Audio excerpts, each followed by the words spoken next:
Taking from this term that you just brought forward, the other. Are you born with it? Are you born being another? Is this something that you acquire, that you learn? What is sexuality and sexual identity and the differences?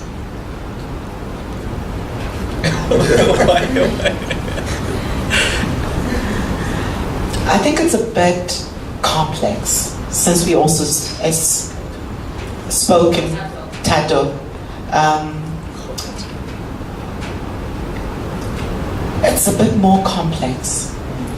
Why I'm saying that is that I think essentially as an individual, you know, right, who you are and where your, or whatever your identity lies. However, then the problem comes then, as Tato said, that we are social beings. Fundamentally, the biggest need is to belong, right? And once, I think even with the literature when I was engaging with the concept of belonging, the worst thing that can happen to a human being is to be socially excluded. Because when you exclude someone, you essentially say to them, you are not human. You don't belong with us. So, yes, you are born with it. However, then, because then speaking then with the sense of belonging, then you need to make a choice, which sometimes becomes quite difficult. Are you willing to constantly content with the fact that you will need to become comfortable with the discomfort by living your own truth? So yes, you're born with it, but however, is society embracing it? Is society allowing you, giving you a space, like you said, the concept of a safe space within every single community, is that being given to every single one? Or does it come with conditions that it's a safe space as long as you do this? So yes, I think you're born with it. But then it becomes complex then about actually then realizing your own truth as an individual. Then it becomes a bit complex. Here's a young personal question. In being born with it, where does that come from? Like, why does it fall in this is my own little curiosity. Does it fall in line with you don't choose being black, you don't choose being tall or short, you know, like, is it the same thing, like the whole thing of you're born feeling things that then classify you as the other? So I think, look, and in terms of this question is quite complex. It's not an easy explanation, because these are things that we face when we have discussion, either one-on-one with a client, or we're seeing or consulting, or it would be society where we try to. I just gonna give an example. When I had a young man coming into my consulting room, and you know, obviously by the looks of it, it's a boy. He didn't look any, you know, way I would say maybe identified as gay, you know. So when he came in and says, I need help, and I said, what do you need help for? Oh, do you have flu? Do you have, you know, can I help with something? He says, no, I need you to talk to my parents. And then I said, what about? Talk to your parents about what? Have you done something wrong? He says, no, I haven't done something wrong. I just want you to talk to them to understand me. And then he started talking about his social circumstances, who he actually dates, who he sees. And I found that he's in the middle of making such difficult, probably choices to say, in public, he would meet girls and socialize with girls. That's what society is expecting of him. In the private space, or would say in the space that nobody sees him or knows him, he would socialize with boys. And that means sexual interaction, whatever the case may be. And one of the challenges was, how does he explain that to his parents? And I said, look, for me to explain that to your parents, I have to understand, as myself as a medical practitioner, to understand where do I start with this? Because society defines who we are. And yes, as you say, you are born with it. Most parents will say, yes, you were born as a boy, there was nothing abnormal about you, I never ate anything abnormal, and I think my hormones were okay, so as far as I know, you're a boy. But then you started around the ages of 2, sort of behaving in a certain manner. That's when we struggle, either scientists or health practitioners or any researcher, to say, when does it change? How does it influence behavior? Because what we know is by the age of 2, a child or a boy child or a girl child start behaving in a certain manner. That's when we cannot say scientifically proven that maybe it's the hormones, it's the testosterone hormone, it's the estrogen hormone. We cannot say that. There's no evidence of that. So it's very complex to say, really, this is how, or how can we define this? But then we have to embrace the fact that if the child behaves in a certain manner, he shouldn't be ostracized and say he doesn't belong to this society. He doesn't belong to this family. And that's the challenge with a lot of societal issues, that we start boxing people, start saying, no, you cannot behave this manner. You cannot have dolls. You cannot wear a dress. You need to have a gun, or you need to do this. So those are things that we are challenged with. And it's a very complex issue. I think since there's 2 doctors to my left, I'll speak personally from my own experience.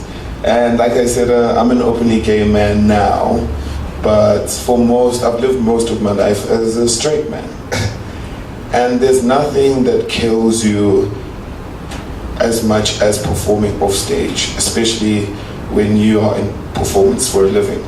So the first thing you want to do when you get off stage is be yourself, go hang out with your queer friends and just be merry. But you need to remember certain things. Oh shucks, I said I have a girlfriend, now I need to go see her, now I need to go pretend to be the specific person, which feels like a job on its own, because no one wants to be labeled as the other. No one wants to be labeled as a social deviant, conditioning. No one wants to get comfortable in that discomfort. So for the longest time, especially going to an all-boys school, I remember just asking so many women out just to try to pretend to my friends that I was this specific person and I could hang out, because who wants to be excluded?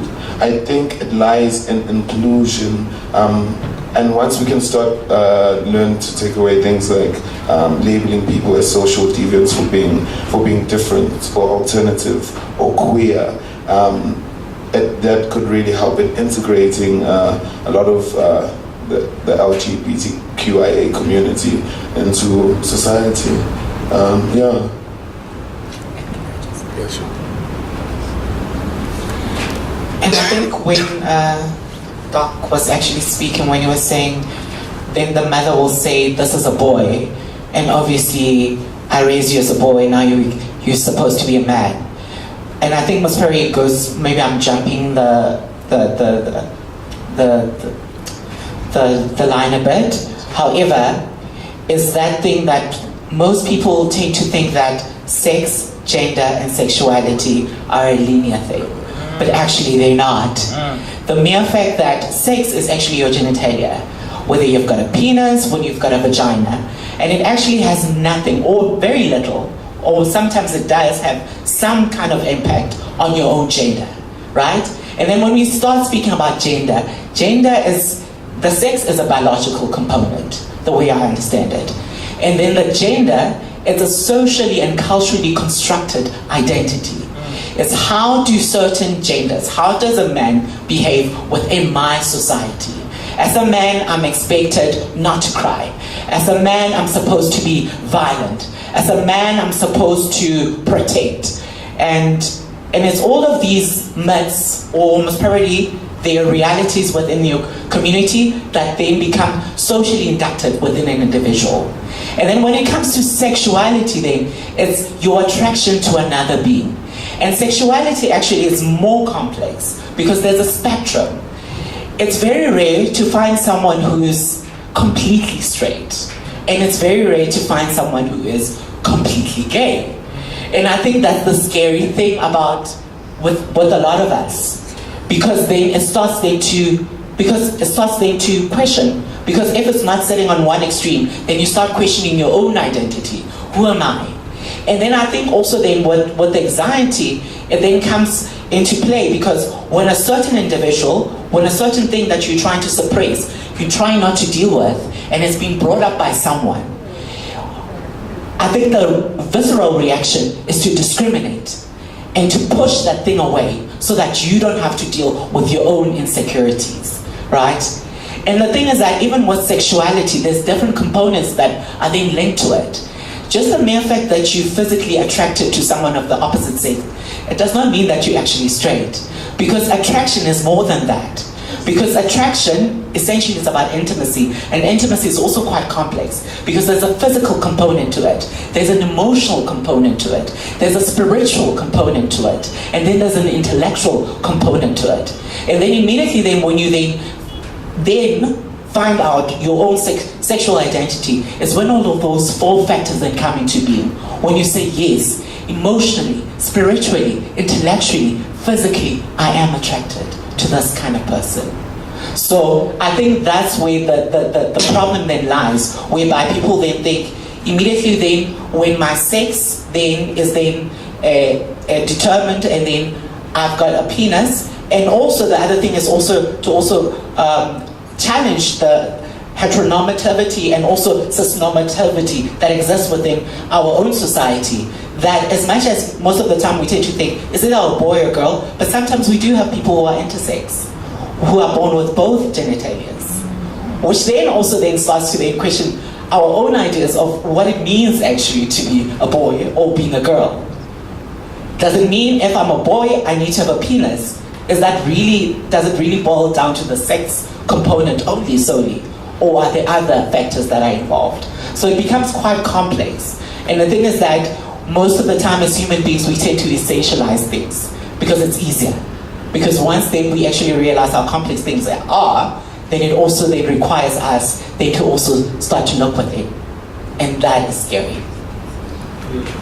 Before we allow ourselves to bleed a lot into the differences of sex, sexuality, gender, audience reflections around how you navigate what you're born with and your reflections upon that. Okay, it's me again. So I struggle with the fact that we are in different contexts, basically as individuals. Yeah. So the mere fact that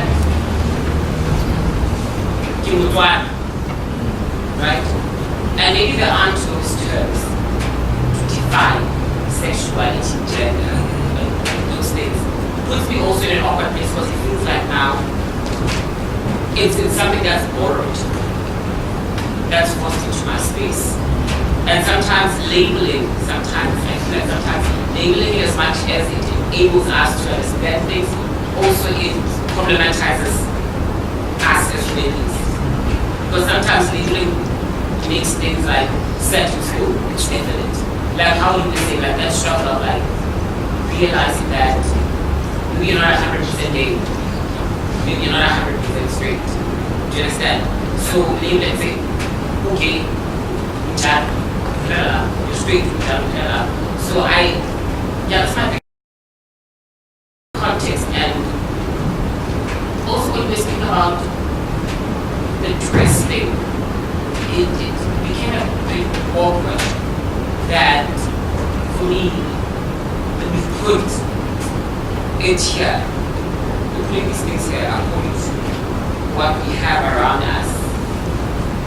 Because for me that's a foreign way of understanding me as a person. I don't know if I'm making sense to you guys.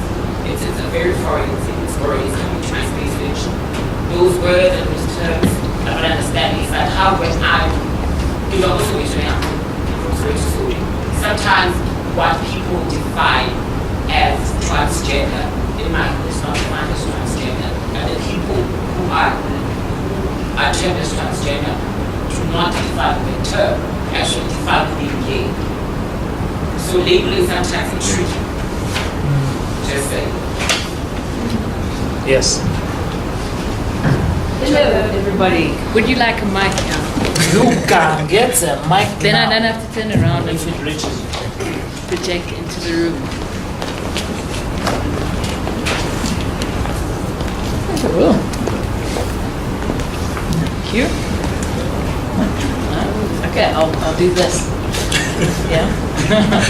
All right. So I'm going to start by saying I don't like that question about nature or nurture. And I'll kind of get to the point. I'll try not to take too long. I am non-binary, transitioning to sort of a more masculine presenting space. So, yeah, for trans people. Yeah. So I think for me the issue around how we perform gender almost in uncritical ways for the most part, all of us do. I think for me that boils down to this idea of the binary, right? So 2 sexes, 2 genders, whatever.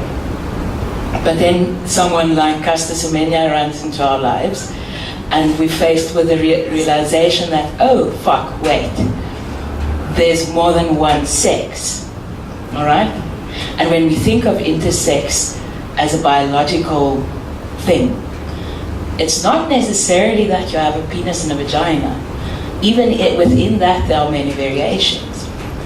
So, okay, so if we take this binary thing, right, we can see on that grounds that this binary is a mess. It's non-existent. It's a myth, like Pandile said. So everything we build on from there, kind of, I think we tend to stick to this binary, right? Who do you sleep with, boys or girls? What about in between, right? And when you ask, is it nature or nurture? I think what you are asking is, which way of the binary do you perform? And how do you think that came about? And I don't know if that's a useful question, because it's a zero-sum game, really, because why do you want to know it? What I'm interested in, what I think would be, for me, actually I'm one of those people now who say, you're asking the wrong question. Sorry. For me, what would be a more interesting question is, how do I learn to perform gender in the ways that I do? And how do I learn to perform gender in a way that feels right? Right? Which also forces us to think about this question that I've been grappling with, how does gender feel? Can you feel gender? Right? Just a deep question for another day. I'll leave it there. That's beautiful. The reason that we ask these questions is because they are questions that are being asked by our societies, and it's beautiful that we get the chance to bring them forth and to get reflections like yours upon the subject matter and the questions, because now you're bringing forth how you think about it, which allows us to expand where we have been taught and what we've been societally through dogma imposed. And so yeah, that's beautiful. Thank you. Also, I just wanted to also, it's just, in conversation you hear some of these things, and I'd like to just add a few things as well. And I think when you talk about biological factors and what people are born with, it's talking from the perspective of clinician. This morning I was, having a discussion with the private sector doctors around, how do we, understand, obviously issues of transgender, how do you understand issues of different sexuality and all these other, definitions that we see in society. And we cannot just, obviously not think about it, because when someone, for example, is not binary and comes to you, but biologically they might have a vagina and you have to do a pap smear. So, and I know society has defined how we have to focus or how to respond to these specific things. This is what we face with as clinicians as well. Just to give you a bit of I'm not saying there's a right and wrong answers for this, it's just what we experience. Since I've been working with, and I would say MSM in this instance, because we don't define identity, we look at behavior, which is men who have sex with men, transgender, all these other interactions. So what we look for is understanding the individual in front of us and saying, okay, how do you want me to help you? Because finding an identity of someone does not necessarily stop you from giving them a service. So in one of the clinics in Soweto that I go to is Shawel, I've got 17 transgender individuals, and one of the issues is there's no healthcare services that are focusing on trans people. So the issue for me now, where do I start? I go into the clinic, I sensitize the whole clinic, from the cleaner to the security guard to everyone in the clinic who will interact with this individual, who will walk past them and not being pointed a finger at. And we try as much as possible to sensitize individuals, because that's where it starts. You see something that does not fit with what you think society says, and you try and sort of make them understand. And one of the things that I see is that line that says, you gay, you're on this side, you lesbian, you're on this side, you trans, you're sitting in the middle. Because sometimes your trans people will not fit with the MSM services that we provide. They might say, I'm not MSM, I don't want to be in the MSM service. I'm a trans person, I'm a trans woman. And there would be a trans man and say, look, I don't feel like I fit in with this service. So the service of package should respond to what individuals are seeking. So in discussion, we need to also think about what the community's response is. And yes, in outside there, it might be aggressive, it might be labeling, it might be this and that. But at the end of the day, there are individuals who are willing to listen and learn from individuals to say, how do we respond to such individuals? How do we respond to such issues that we are facing right now? So in terms of intersex, it's where we're still battling, I can tell you now. Because even in the medical field, is a baby is born and then it's put up and they show the mother. They don't tell the mother to say, this is a boy. They say, what are you seeing? And within intersex, there's diversity. I used to work in an endocrine unit at Charlotte McClurkin. We used to see people who are XXY, XY, X0. So all this other diversity becomes a challenge. And once you have those challenges, how do you deal with that?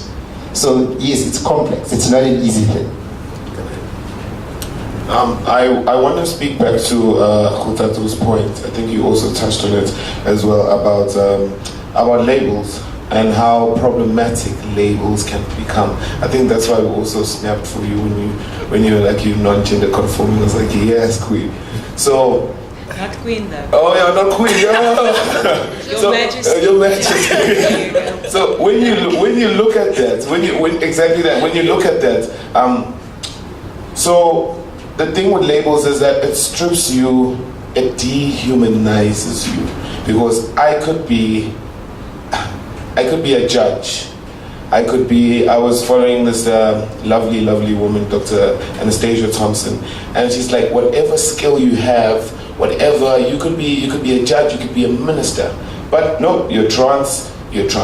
And that's the only way society looks at you. They look at your label before they look at your skill, before they look at your academic background. And I think that's why labels become problematic, because then we stop looking at people as human beings, but just looking at their labels first. And I think that's also influenced by a lot of like patriarchy and like heteronormative behavior within like these like corporate spaces, not just corporate as well. We find it in the arts as well. The characters for a guy or a girl, you gotta fit into one of the molds. There's no room for in between. There's no room for alternativity. There's no room for just something separate from like the society norm, I would guess. So I think getting the stigma out of the labels first would be like the first step towards like moving forward in a way. Yeah, so like we're in the thick of it. We're in the thick of sex, sexuality, and gender. Yeah. Any other reflections from our audience upon the differences, the dynamics, and how they play a role in our lives? Yes. Do you want a mic? Can you hear me? I can hear you. Yeah. Personally, I come from social sciences, and I've done a lot of research on gender, and the tradition that I have associate with doesn't consider gender as we use it as the identity of a person. It's conceptually considers gender as the whole system of what does, as you said, in two categories. two categories, men and women. There's a hierarchy between the two. Men are always higher than women in every one of their like characteristic capacities and everything. Like the symbolism is built around that, and it's inevitable. And the problem, as you say, like trying to avoid the boxing of people is nearly completely impossible if we don't try to tackle gender and masculinity as a whole. Because if we still consider gender, if we still consider men and women and masculinity, it's not possible, really not possible to get out of this, because everything that is associated with men will be associated in a way with masculinity, so the ideal of what a man should be like, and it will always be, how do you say, in opposition and hierarchical opposition with the other categories. So, yeah. Thank you. I feel that. Definitely feel all of the addresses upon the main issue is labeling, and that this is one of the destructive forces upon this entire thing. My personal question is, how would the world look like then without labels, or how then do we navigate around them in maybe the panel's perspective?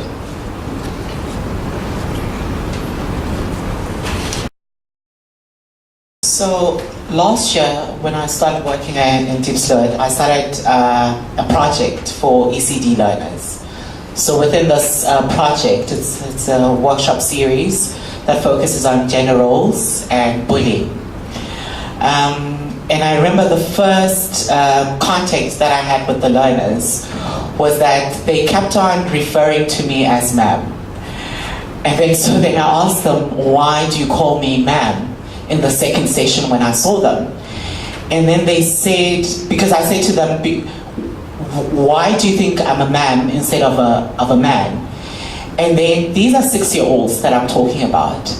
So then they said to me, if you were a man, you would beat us up, and you don't beat us up. If you were a man, you wouldn't play with us. You spend time and you play with us. So for the next couple of sessions, one, when I heard that, it broke my heart to hear what it means to be a man. And I also then started to question, whether do I actually want to be a man, if this is the idea that these kids have at 6. And I remember even the boys were encouraged to be violent, to beat the girls up or beat each other up. And then when I asked them, why do you do that? It's like, I'm a boy. I am supposed to do this. And then the girls like, yeah, the boys are violent. So it was acceptable. And then I started then working with them using a persona doll, particularly also looking at, because the persona doll that I use particularly is quite androgynous.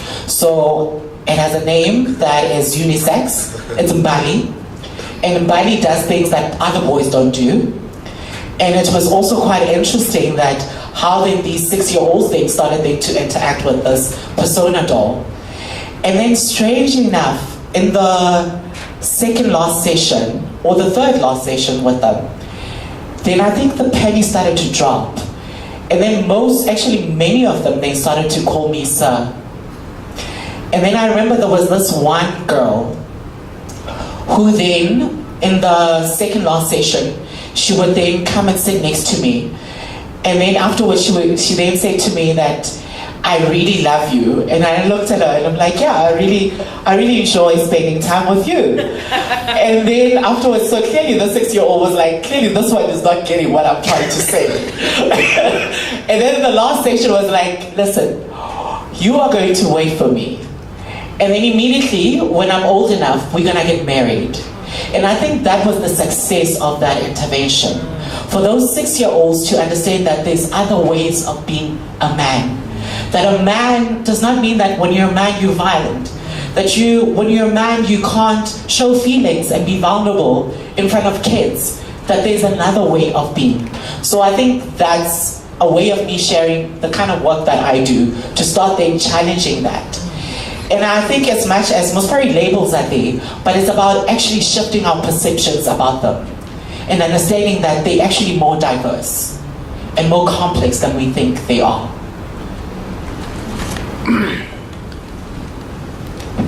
Yeah, that's very interesting, and I think it's something that now going back to, I think a lot of people were saying the space where you are might also, or the environment where you grow up also can actually influence some of these cues and things that you see. And when you talk about development, and we're now talking about as a boy child, growing up, becoming, we were discussing a topic yesterday from boy to manhood. And one of the things was they were defining boys in that way. You were saying aggressive, can't cry, can't do this. But one of the biggest things is that boy that was sensitive, that was crying, that was a gentleman, was not a boy. It was not meant to be like that. So I think, yes, when you look at the township, and I'm speaking because I heard the word township, and I was looking at the different perspective that I see with the township and the affluent society. There are differences, and we need to acknowledge that. But there is also commonalities which, they are there. When you look at, one of, is it Tato? Sorry, what's it? It's called Tato. When you said something about some of these labeling and some of these definition, for me they are here. It's true. You might not necessarily identify with some of the definition that you hear there, because for the first time I also heard about trans, non-binaries and all that. For me it was like going through over my head. But at the same time, there might be individuals that in society, in the township for example, I remember the first time when we opened a pilot project in Nurses Home, we named it after one of the late guys who was a pioneer, obviously in the gay rights and human rights, was Simon Goli. And when we named that particular clinic, we saw quite a lot of individuals coming in. First, it was the gay identified individuals who were coming in, but none of the guys who were non-gay identified came in there. And these are things that we said to ourselves to say, but aren't we putting stigma to this? So if you're going to open up a facility or clinic that says gay identified, we are going to miss the whole of a lot of communities which might not be gay identified. So identity might be also a bad label in terms of stigmatizing individuals and say, okay, I don't identify with this crowd, so I'm not going to be there. I think a proportion of almost 80% of, I would say, we call them MSM community, might not be gay identified, and that we need to be acknowledgeable about. And it's more prevalent in the, in the community, in the townships. And the approach to it, it's different from what you would see in Rosebank, what you would see in Newtown. A lot of the guys would move from the township to Newtown and be more liberal. They'll go to gay clubs. As soon as they see someone who stays in the community, or they from Muletsane or wherever, and then they run away. And I'm not going to be in that space. So there is those differences, and they're entrenched in communities where we come from. And one of the biggest moves that we've done is to involve parents, we involve individuals, we involve cultural societies or religious society to understand, because people want to understand. I don't think any parent would want to see their child being taken away from society or not being able to come back from home and deal with the siblings or cousins that they have.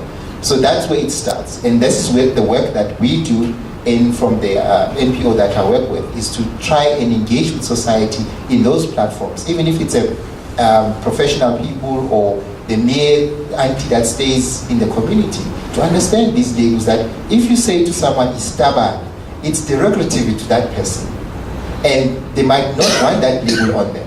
Immediately when you maybe associate with someone who's more feminine, then you say, oh, he's stubborn, because you like that person.